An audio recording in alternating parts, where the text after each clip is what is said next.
Yo, what's up YouTube? Dirty Dan Gaming coming back with another Rise of Kingdoms video. Sorry for the little bit of delay, just been a little caught up with work and just trying to spend a little family time as well. But we are back and we do have a busy slate of content that is going to be coming up. I'm going to highlight some of those in at the end of the video. However, today we are going to continue our Commander Overview series, continuing with the next mightiest governor commander that you will encounter. You saw in our last video, our last commander overview video, that we covered Saladin, and next we are going to be covering the infantry commander that will show up on the mightiest governor event. So let's check them out. All right, so here we are. We have the next mightiest governor commander that you will encounter in your kingdom timeline, and that is Constantine the First. He is going to be an infantry, garrison, and support commander.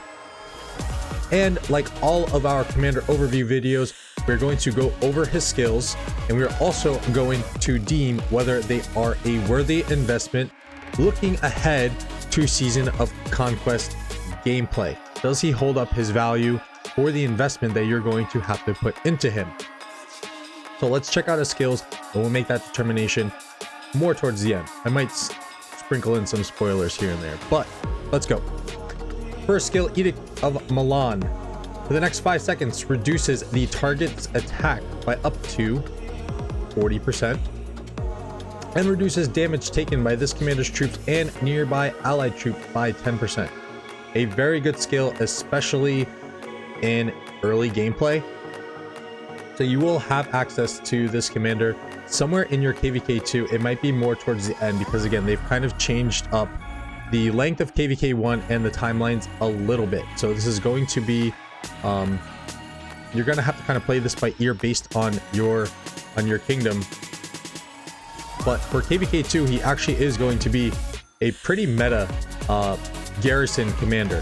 He makes the garrisons much tougher to crack, and as we stated in our previous video with Alexander is one of the rally metas along with YSG in KVK Season 2.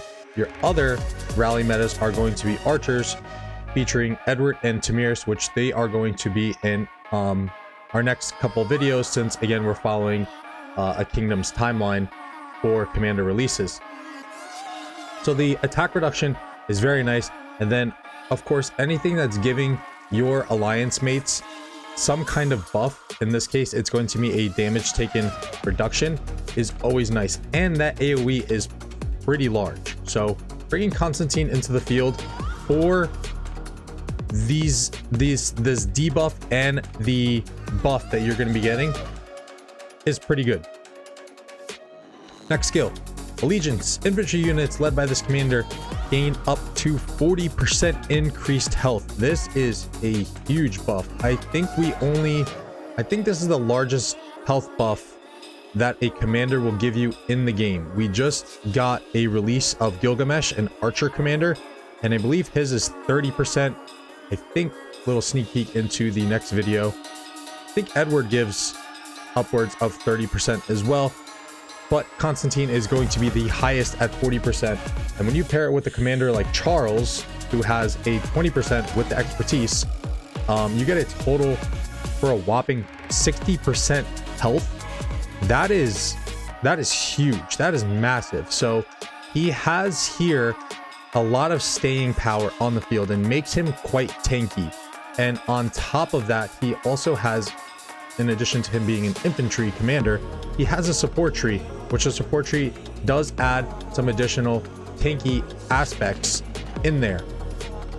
And as most people know, and if you're new to Rise of Kingdoms, infantry units are going to be your tankiest units in the game. They are very, very stubborn and stingy to wipe them off of the field, especially early in the game, when you don't really have access to the latest and greatest, damage commanders that are out there. So very good skill with his second, and that's Allegiance. Moving on to his third skill, Impasse.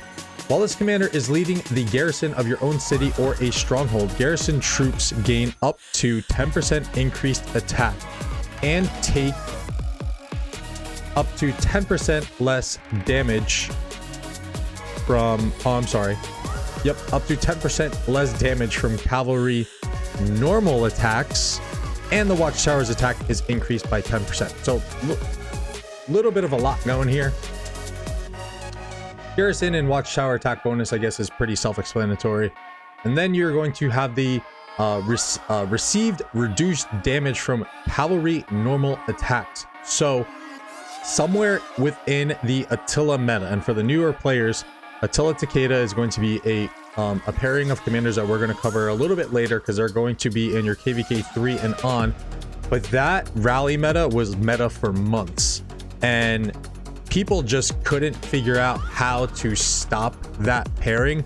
So what Lilith did somewhere in the middle of that Attila Takeda rally meta is they actually buffed Constantine to give him this normal attack reduction from cavalry units, and it's something that you actually see very similarly to Zenobia, but hers isn't conditional to just cavalry units. It's for any type of normal attack damage reduction. So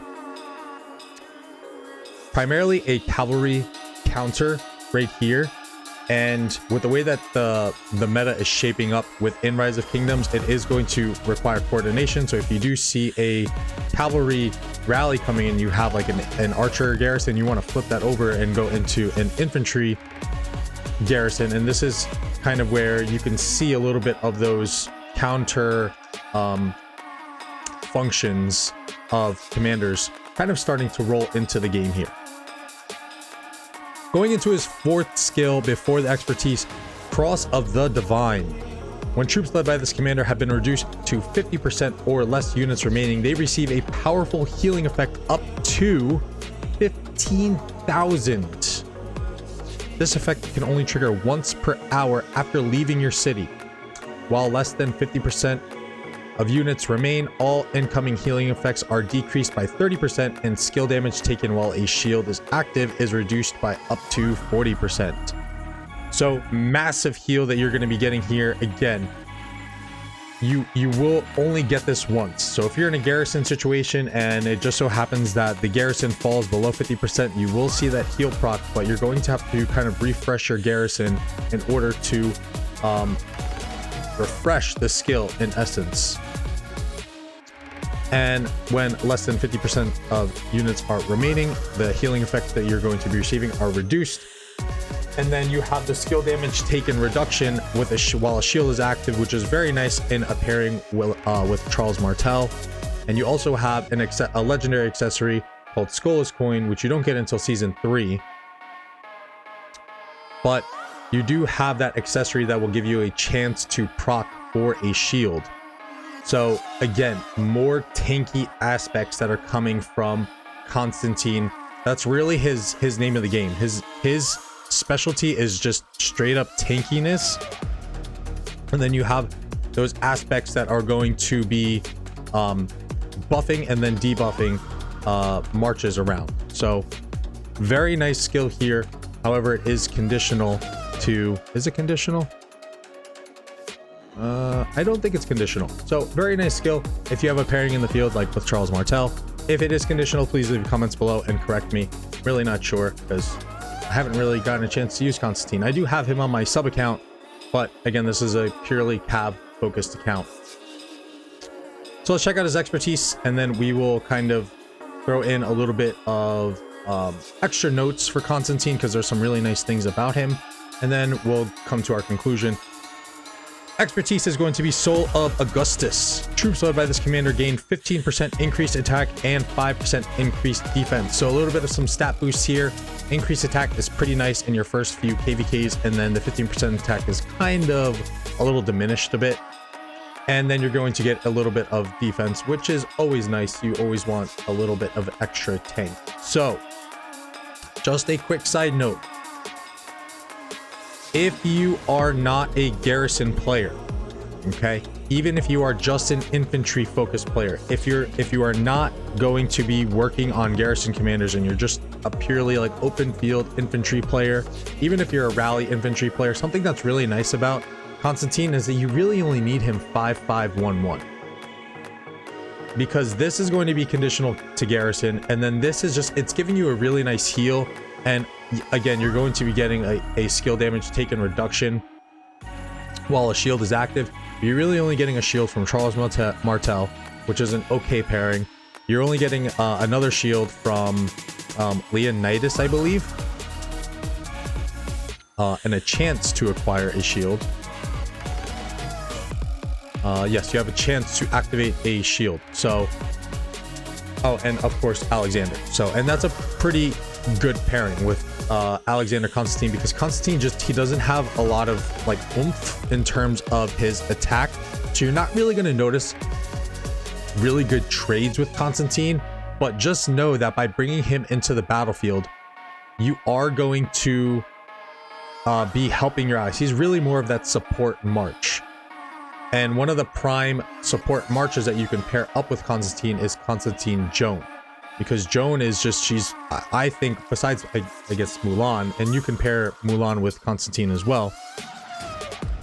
In my honest opinion, I still really like Joan over Mulan, just because, especially for the infantry and cavalry boosts that you're getting here, and then the 50 additional rage per second, which adds up to 200 rage for allies or your own troops, which is really nice again. So Constantine's really going to be more of that support march, but that thing that's really nice about him is that you really only need him 5511, and he's pretty much good to go for the field. Don't expect really good traits from him.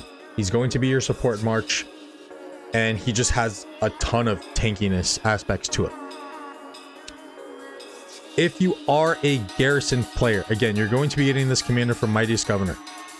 I'm going to give him, okay, well, real quick, if you're a garrison player, you probably will need him in your KVK2 and your KVK3 for a little bit.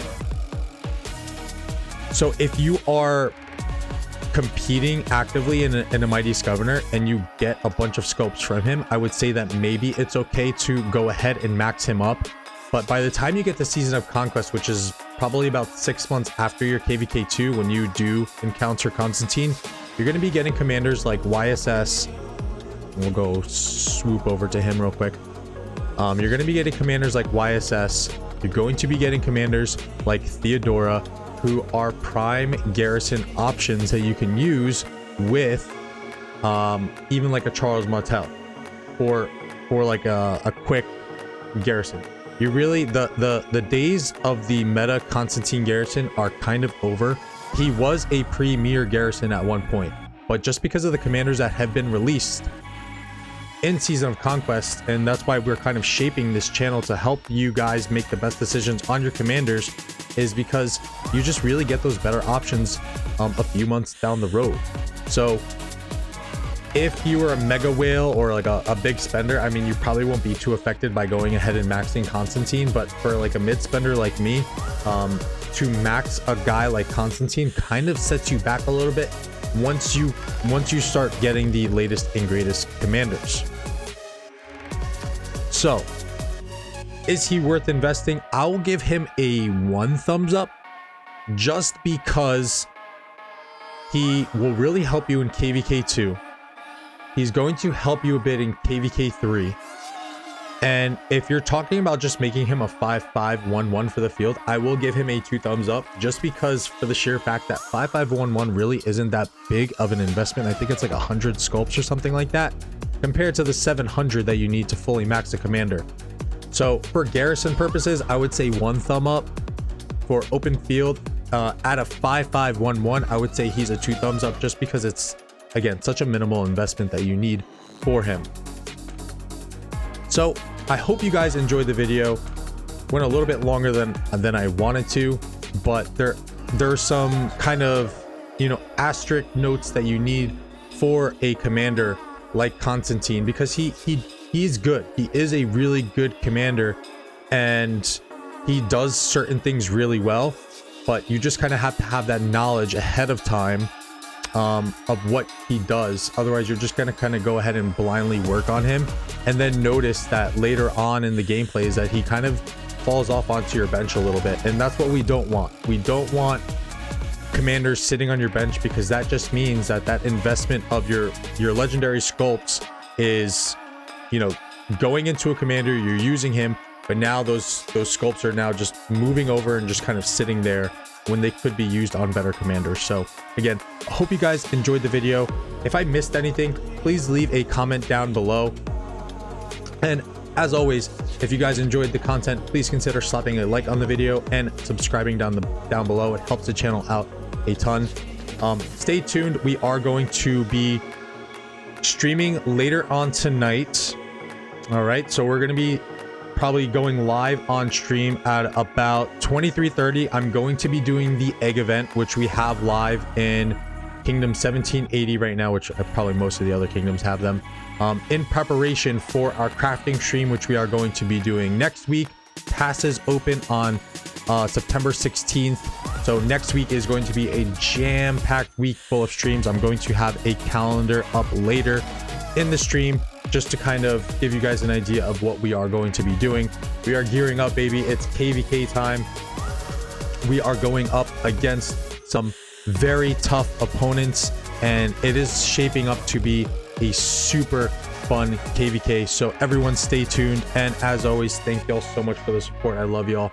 You guys are the best. And with that, Dirty Dan Gaming, I'm out. Enjoy your weekend. Have a good one. Peace.